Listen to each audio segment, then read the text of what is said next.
Welcome to English Reading for Learning. My Puppy's Journey. My neighbor is a dog breeder. When she told me her dog was going to have puppies, I knew I wanted one. But would I be able to take care of my very own dog? My neighbor said that she would answer all my questions. I only had to provide time and love. My neighbor called me just hours after the puppies were born. When I first saw them, I was shocked. All the pups looked nearly the same, like a row of guinea pigs in a pet shop. Right away, I spotted the puppy I wanted. She had a stubby nose, and her eyelids seemed to be glued shut. Her floppy ears were pressed against her head. Her little legs dangled out in every direction. She didn't have much fur yet. She was beautiful. I visited her every chance I had.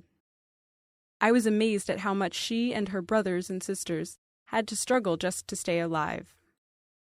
For the first 3 weeks, the pups depended totally on their mother.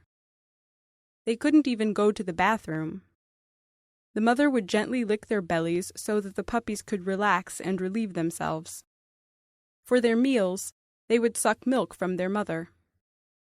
The thing they needed most was warmth, so they nestled close to their mother's body. The breeder kept track of the puppies' temperatures. Sometimes she used a heat lamp or heating pad to give them extra warmth.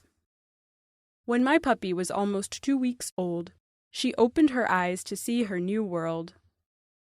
A few days later, she was able to control her own body heat. The muscles in her legs grew stronger. So did the muscles in her mouth.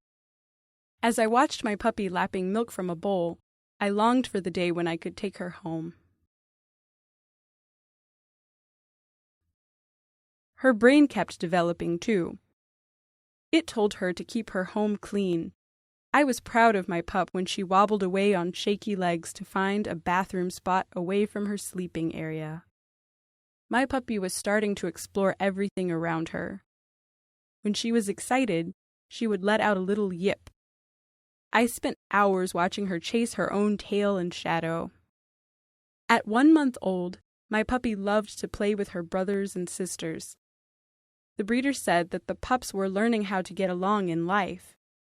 Sometimes they would play too roughly. Their mother would growl and pull them away, but she never hurt them. When the puppies' teeth came in, their mother would throw up soft food for them to eat.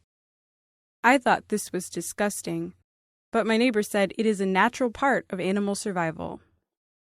The breeder also gave mushy dog food to the pups. This got them used to food that wasn't from their mother. They were being weaned from their mother's milk. After 5 weeks, my puppy's fur had grown in. I was thrilled to see how she would perk up her ears and wag her tail when I talked to her. She had just one more step to finish before I could take her home. She had to learn how to behave around people. It was the breeder's job to get the pups used to people.